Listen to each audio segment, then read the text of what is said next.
네, 정부가 추석 명절 민생 안정 대책을 내놨는데요. 추석 연휴와 이어지는 10월 2일을 또 임시 공휴일로 지정해서 소비 진작 효과도 함께 노리고 있습니다. 네, 여기에 더해 하반기 경제 전망, 주원 현대경제연구원 경제연구실장과 함께 전망해 보겠습니다. 안녕하십니까? 어서 네, 오십시오. 안녕하십니까? 예, 정부가 추석 명절 앞두고 대대적인 민생 대책 내놨습니다. 주요 내용이 어떻게 됩니까? 주로 이제 그 할인 쿠폰을 좀 예. 지원하는 그래서 예산은 뭐 농산물 쪽에서는 한 670억 원, 예, 정부가 좀 지원이 들어가고 수산물 쪽에서 1,440억 원인데 네, 규모로는 커 보이지만 우리 예. 한 해 예산이 670조 정도 되거든요. 그러면 10,000분의 3 정도 되거든요. 그래서 사실 규모는 그렇게 크지 않고. 그렇네요. 예. 그리고 이제 뭐 농산물 같은 경우는 670억 원인데 기존에 한 650억 원 정도 이미 계획이 잡혀져 있는 거를 조금 늘린 겁니다. 20억 네. 원 정도. 그래서 뭐 아무튼 그렇다고 소비 활성화에 도움이 안 되는 건 아니지만 네, 네. 이게 자체가 뭐 소비에 최근 내 소비 지표가 많이 나쁜데 그거를 방향을 튼다. 이렇게까지는 해석하기는 좀 어렵다. 이렇습니다. 설 앞두고도 보통 이렇게 정부가 민생 대책 내놓고 추석 앞두고도 민생 대책 내놓잖아요. 그래도 주요 부분 좀 세분해서 좀 설명해 주실래요? 일단은 민생 대책은 아까 말씀드렸던 이제 농산물하고 농축산물하고 수산물에 대한 할인 쿠폰을 보통 1인당 뭐 재래 전통시장 같은 경우는 이제 2만 원이었는데 농산물 같은 경우는 예. 그걸 3만 원으로 30%짜리 할인 쿠폰을 지원을 하고 네. 수산물은 전통시장 기준으로는 4만 원까지 20% 할인을 좀 지원을 합니다. 이제 그런 식이 있고 그다음에 뭐 그게 어떻게 지원하는 거예요? 예를 들어서 4만 원어치를 사면 20%를 쿠폰으로 주는 겁니까? 네, 그러니까 1인당 4만 원까지만 그게 한도가 가능합니다. 예. 그런 거를 쿠폰 형태로 이제 할인 쿠폰을 지급을 하는 거고요. 또 하나는 이제 그 소상공인이 지금 9월 위기설이 나올 정도로 사실 코로나 때 이제 많이 금융 지원이 들어갔다가 이제 정부가 뭐 만기 유행이라서 한창 말이 많았잖아요. 예. 그래서 소상공인한테 좀 지원인데 이거는 직접 지원이 아니고 보증입니다. 네. 정말 어려운 분들한테 지원이 들어가는 거고 그다음에 대학생이나 취약계층 쪽에 좀 단기 소규모 자금이 필요하신 분들한테 좀 지원이 들어가는 부분이 있고요. 그리고 하나는 좀 약간 뜬금포인데 네. 주택 공급 얘기를 좀 했어요. 그래서 그래요? 이게 예. 요 내용은 뭐 아주 기존에 했던 거를 그냥 좀 되풀이하는 거라 예. 뭐 신혼부부나 이런 거 올해 공급이나 뭐 내년까지 좀 늘리겠다는 건데 이게 왜 민생 대책에 들어가 있는지 이게 추석 민생 대책이에요? 예, 그건 아니죠. 아니잖아요. 그래서 예. 그러니까 뭐 그런 거죠. 추석 이제. 민생 대책 외에 공공임대주택 공급 계획이 나온 거군요. 같이 그냥 들어간 것 같아요. 예. 그러니까 보통 이제 추석 민생 대책을 부처별로 내라 그러면 각 부처별로 뭐든 내야 되거든요. 네. 예, 아마 요거를 낸 부처는 낼 게 없으니까 기존에 했던 거를 좀 같이 그러면 섞어서 그 넣었습니다. 공공임대주택 공급 계획 좀 설명해 주실래요? 이제 그 예. 추석의 민생 대책으로는 조금 좀 그렇긴 한데 네. 이게 이제 10만 최근에 7천 호 공급 뭐 이런 예, 게 예. 있네요. 그게 최근에 이제 뭐 50년 만기 또 그런 얘기 있었잖아요. 그 네. 50년 만기를 좀 줄여서 이게 뭐 DSR 기준으로 하니까 막 가계부채가 늘어나고 그러니까 부동산 시장에 대해서 너무 좀 뭐랄까 정부가 정권 출범 초기에는 좀 규제 완화 쪽으로 갔는데 최근은 가계부채가 늘어나니까 네. 또 다시 한번 옥죄고 그러다 보니까 또 부동산 경기가 쓸 걱정이 됐던 것 같아요. 예. 네, 그런 쪽에서 그러니까 뭐 좀 뭐 청년들이라든가 사회 첫 진출하는 그 신혼부부들에 대해서 좀 조기에 주택을 공급하겠다. 이런 시장의 안정을 위해서 이제 그런 대책을 내놓은 것 같습니다. 잠시만요. 서울 집값이 전고점 대비 90%에 좀 육박하고 15주째 상승하고 있다고 하던데요. 맞습니까? 전고점 대비 90%는 제가 보기엔 아닌 것 같고 예. 왜냐하면 우리가 이제 주택 가격을 측정을 할 때 전수조사를 하기는 어렵고 또 최근에 또 거래량도 그렇게 많이 늘었다고 하지만 적기 때문에 예. 그냥 거래된 가격을 가지고 이제 측정을 하게 되면 전고점 대비 90%가 나오는데 평균적으로 보면 아직 90% 수준까지는 안 왔다고 생각이 됩니다. 물론 예. 강남 3구나 좀 항상 어떻게 보면 그 부동산 불패 지역 네. 그 지역은 그 정도 가 있을 수 있지만 예를 들어 강북구 뭐 조금 도심에서 좀 멀리 떨어져 있는 예. 강북구 주민들한테 90%냐고 물어보시면 화를 내실 그런 통계인 것 그렇겠네요. 같습니다. 예. 그러면 아직 상승 여력은 좀 더 남아 있다고 보십니까? 어떻게 보십니까? 아직은 이제 금리가 여전히 좀 높은 수준이라 우리나라 이제 3.5%인데 사실 계속 동결을 하고 있잖아요. 근데 미국 연준도 지금 민간에서는 지금 수준에서 정책 금리를 동결할 거라고는 하지만 경우에 따라서는 한 번 정도 더 인상할 수 있다. 문제는 지금 미국이 동결을 하든 아니면 경우에 따라서 한 번 정도 인상하든 예, 예. 그 고금리가 상당 기간 지속이 될 거거든요. 네. 그럼 한국은행이 먼저 금리를 내릴 수는 없습니다. 즉 예. 우리나라도 시장 금리가 상당 기간 고금리일 것 같은데 그러면 시장 수요 쪽에서 마이너스 요인이 생기고 당분간 그렇다면 집값이 크게 지금보다 상승하기 좀 어렵지 않은가 그렇게 생각이 듭니다. 그렇게 시장에서 보고 있군요. 예, 알겠습니다. 예. 내수 이야기로 좀 다시 돌아와 보죠. 이번에 내수 활성화 대책에서 좀 여러 가지 눈에 띄는 것도 있더라고요. 영화 관람, 뭐 공연, 스포츠, 문화 관람권 이런 것들도 나와 있던데 이번에 눈여겨 보신 게 좀 있으십니까? 기존에 했던 것들이 좀 뭐라 그럴까 반복됐다고. 낯익죠. 예. 예. 그래서 아주 크진 않은데 다만 이제 이번에 이제 10월 2일 날 임시 공휴일을 지정을 했거든요. 네. 장장 연휴가 6일이요? 6일입니다. 예. 이게 회사들 입장에서 상당히 좀 곤란하실 거고 뭐 네. 방송사 입장에서도 6일 동안 어떻게 컨텐츠를 떼어야 되는지 저도 참 난감할 것 같은데 아무튼 연휴가 붙어 있다는 건 사람들이 돌아다닐 확률이 높고요. 또 이제 네. 추석하고 같이 있으니까 아무래도 이동의 가능성이 있는 거죠. 그리고 예. 귀성이나 기경 같은 경우도 사실 뭐 6일을 전부 고향에서 지내시는 분들 그렇게 많지는 않을 것 같아요. 네. 그러면 이제 자기 집에 돌아오면은 집 안에만 있을 수는 없으니까 주로 이제 문화 활동을 하겠죠. 그 포인트에 맞춰서 정부가 그런 이제 뭐 할인권이나 이런 걸 지급하는 거는 소비 촉진에 분명히 도움은 된다고는 생각을 합니다. 다만 네. 그 규모가 그 규모가 한 사람 앞에 과연 얼마나 혜택이 될지는 그래서 어떤 정부의 그 생각을 이해를 못하는 건 아니에요. 왜냐하면 소비를 네. 촉진시키려면 금리를 내리거나 추경을 해서 돈을 풀어야 되는데 지금 둘 다 묶여 있거든요. 손발이. 네. 그렇다면 사람들의 어떤 심리를 좀 자극할 수 있는 이제 그런 정책들이 따라야 되고 돈이 별로 안 들면서도 정부가 뭔가를 하고 있다는 신호를 줄 수 있는 그런 정책이 말씀하신 그런 관광이나 앞에서 이제 제가 언급했던 예. 농축산물, 농수산물에 대한 할인 쿠폰 이런 것들이 되겠습니다. 네, 추석 연휴에는 중국인 단체 관광객도 많이 올 것이다라는 예상 보도가 좀 있던데 실제로 그럴 가능성이 큽니까? 어떻게 보세요? 2016년을 말씀을 드리는데 예. 그때 우리 전체 방한 외국인 중에 관광 목적으로 들어오신 분들이 1,393만 명인데 네. 그 중에 695만 명이 중국인입니다. 예. 딱 50%가 중국인 관광객으로 채워졌고요. 2017년에 사드 사태가 터졌어도 30%대는 항상 유지를 했습니다. 예. 그러다 보면 지금 외국인 관광객 중에 중국인 관광객은 점점 늘 가능성이 높고요. 예. 다만 최근에 이제 일부에서는 중국 경제가 어려운데 먹고 살기도 힘든데 무슨 한국에 관광하러 오겠냐, 이런 말씀들을 하시는데 예. 중국은 지금 예금이 오히려 늘고 있어요. 늘고 있고 예금이 늘고 있다고요? 예, 그러니까 정부가 금리를 내림에도 불구하고 소비나 투자를 안 하고 예금이 증가하는데 제 생각엔 예금을 늘리시는 분들은 중국의 고소득층일 가능성이 있다. 그리고 중국 인구가 15억이잖아요. 예. 그중에 1%만 해도 1,500만 명입니다. 그렇군요. 네. 예. 분명히 한국에 방한을 하는 중국 분들이 꽤 계실 것 같고 네. 지금 뭐 제주도 크루즈 같은 경우는 내년 봄까지 다 만석이라고 하거든요. 중국에서 오는 크루즈가. 그런 걸로 봤을 때는 아주 큰 기대는 아니지만 예. 그래도 중국인 관광객들은 늘 거다 이렇게 생각이 됩니다. 알겠습니다. 예, 지금 올해 추석 민생 대책을 보면 전반적으로 뭐 물가 안정 그리고 내수 진작에 조금 초점이 맞춰져 있는 것 같은데요.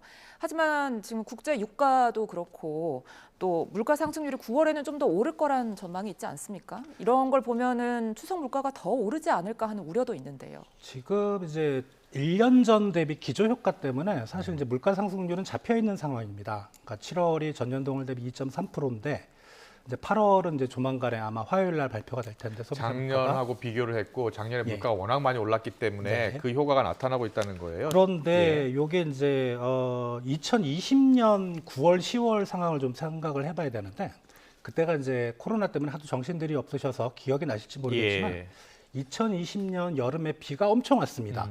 그게 아마 우리 역대 뭐 세 손가락 안에 들 정도로 근데 요번에도 이제 그런 상황이었거든요. 7월 달에 집중호우. 아, 예. 근데 2020년에 전체 연간 소비자 물가 상승률이 평균적으로 0.5%였는데 9월 달이 1.0%나 됐었습니다. 그랬군요. 예. 그게 100%가 농축수산물이 뛴 그런 영향을 받았습니다. 네네. 그러니까 그런 생각을 하다 보니까 정부가 이번에 7월에 집중호우도 있었고 아. 8월에 폭염도 있었고 예. 국제 유가를 보니까 최근에 또 슬금슬금 올라가네. 그래 네. 그런 걱정으로 지금 물가를 잡으려고 총력을 좀 하고 있는 것 같은데. 그렇군요. 예.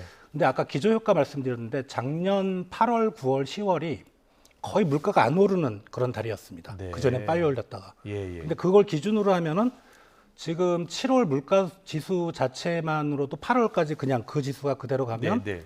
지금 2.3%에서 한 2.5%까지 올라 버립니다. 아, 그러니까 예, 예. 8월부터는 물가가 기저효과도 작용하고 국제유가도 있고 집중호우도 있고 네. 그러니까 이런 부분을 정부가 생각해서 네. 지금 물가를 잡으려고 좀 총력을 다하는 것 같습니다. 그렇군요. 지금 뭐 저희 YTN 취재 기사를 보면 추석 성수품 사과, 배가 좀 많이 올랐고 채소 가격은 지금 안정세를 보이고 있다라고 합니다. 조금 전에 전해드렸고요. 그래서 이제 하반기 경제를 좀 들여다보려고 하는데 하반기 경제 전망을 원래 정부가 상저하고 그러니까 하반기도 좀 경기가 좀 괜찮아질 것이다 이렇게 내다봤었는데 최근에 생산, 소비, 투자를 보니까 그렇지 않을 수도 있겠다 이런 전망이 나오더라고요. 네, 그러니까 7월 산업활동 동향에 이제 생산, 소비, 투자가 나왔었는데 예. 일제히 다 마이너스가 나와버렸거든요. 올해 1월이 이제 그랬었거든요. 올해 1월이 마이너스였고 6개월 만에 다시 마이너스가 나왔는데 이거는 산업별로 보면 제조업도 안 좋고 네. 또 소비가 안 좋다는 건 서비스업도 안 좋은 거거든요. 예.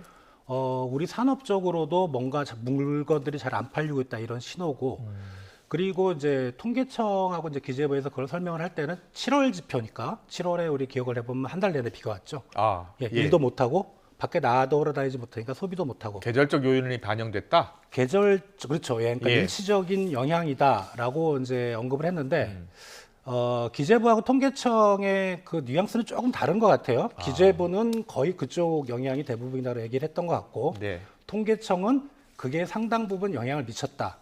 저도 통계청의 의견에 동의를 합니다. 8월, 9월 봐야지 알겠네요. 네, 그러면. 그러니까 예.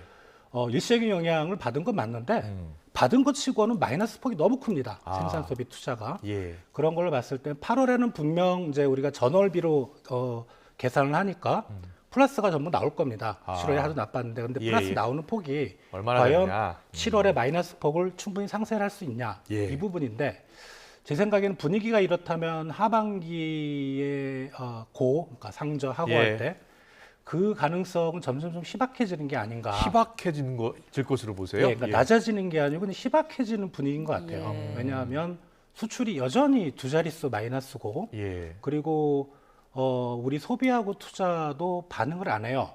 반응을 안 하는 걸 봐서는 물론 경제 성장률 자체로는 1년 전 대비로 이제 상반기 하반기를 네, 기준을 네. 잡기 때문에 작년 하반기가 4분기에 좀 나빴거든요.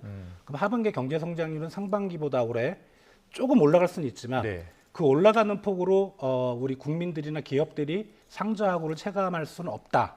그래서 아마 뭐 정확히 말씀드리면 상저 하저 정도 그렇게 되면 정부가 생각하는 올해 연간 경제 성장률 1.4%는 좀 어렵지 않은가. 그 밑에서 예. 아마 형성되지 않을까 싶습니다. 그렇군요. 예. 예.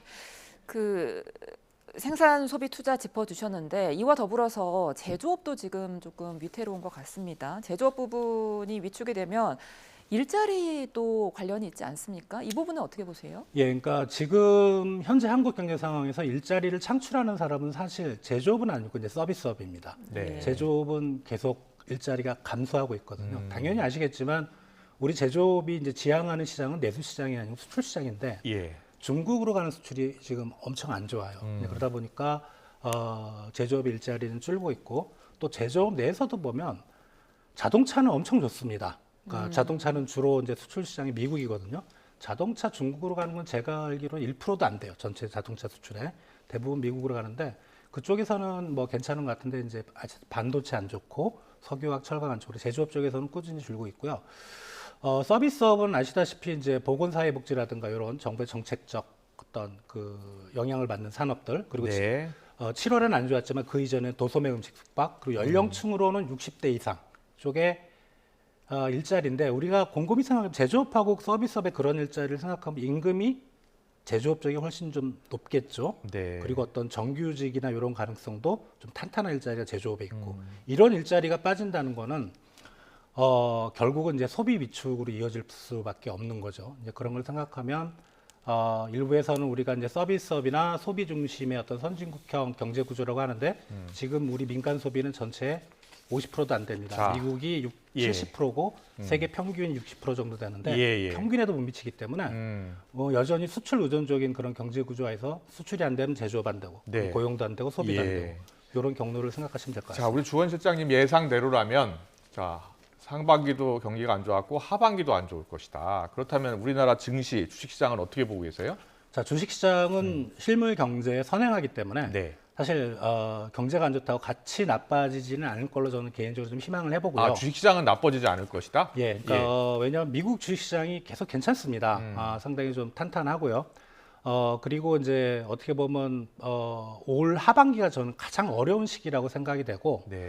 내년 상반기부터는 조금씩 나아지는 모습이지 않을까? 그러면 이제 주식시장 우리 경제가 내년 그렇죠. 상반기부터 예. 괜찮아질 것이다. 주식시장은 먼저 좀 반응을 하겠죠. 반응을 네. 하는데 한 가지 걸림돌이 이제 중국 경제입니다. 네. 예. 최근에 우리 중국 경제하고의 좀 연관성이 많이 높아졌어요. 우리 주식시장이. 예. 워낙 우리나라가 이제 중국에 대한 의존성이 높기 때문에 그런 걸 생각할 때 바닥은 다져가겠지만 더 크게 빠지진 않겠지만 중국 경제에서 무슨 또 부동산 회사가 파산한다 이런 이슈가 나오면 또 우리 주식시장은 또 꼬꾸라지는 그래서 어떻게 보면 좀 불안하지만 예. 바닥을 다지는 그런 모습이 되지 않을까 싶습니다. 그렇군요. 예. 그렇다면 그 하반기 주식시장은 괜찮을 거다라고 보시면 아직도 뭐 매수를 좀 해야 될 시점이라고 보시는 겁니까? 괜찮다는 게 올라간다는 얘기는 아니죠. 예. 아, 많이 안 빠질 가능성이 있다라는 거고요. 그리고 네. 많이 안 빠진 상태에서 만약에 주식을 사셨을 때 어떤 주식은 10년을 그 가격을 가는 주식이 있습니다. 그러니까 그런 걸 생각하시면 예. 적극적으로 매수하시기보다는 어떤 실물 경제라든가 그 해당 기업의 실적을 가지고 곰곰이 한번 좀 판단해 보시기를 추천드립니다. 네. 뭐 주원 시장님은 전 세계 경제를 다 들여다보고 계시니까 미국 주식시장은 우리나라보다 상대적으로 괜찮은 것 같더라고요. 어떻게 전망하세요? 지금 거의 전고점까지 와 있는데요. 그러니까요. 거기서 좀 조정을 받고 예. 있는데 저는 이제 미국 연준이 금리가 갈 때까지 간 것 같아요. 네. 가면 지금 보통 기준금리가 5.5%예요. 우리가 예. 3.5%인데. 예. 거기서 많이 올려야 0.25라고 생각이 되는데 네. 그러면 이제 거의 꼭대기를 가고 그게 상당 기간 그 파월 총재의 주장대로 옆으로 행보할 겁니다. 행보하면 네.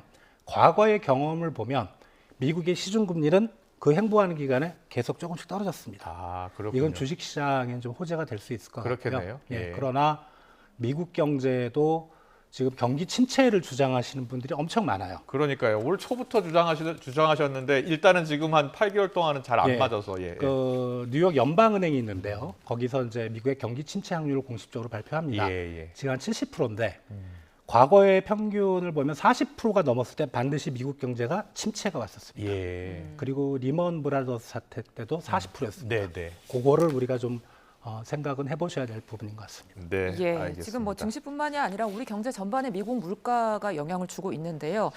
끝으로 미 연준의 긴축 기조는 앞으로 어떻게 전망하십니까? PCE 물가 말씀하시는 건데요. 예. 좀 오르긴 올랐는데 그건 중요하지 않고 지금 고용 지표를 지금 주목을 하고 있는 것 같아요. 실업률 많이 올랐다면서요? 예, 실업률이 많이 올랐고 신규 일자리도 많이 줄었고 예. 아무래도 금리가 높으면 이제 일자리가 타격을 받고 그게 계속 그런 식이라면 미국 연준도 아마 금리를 못 올리지 않을까?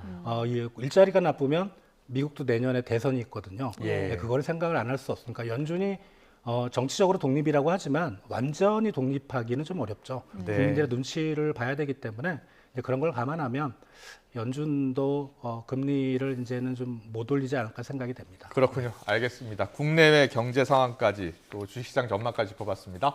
주원 현대경제연구원 경제연구실장과 함께했습니다. 잘 들었습니다. 감사합니다.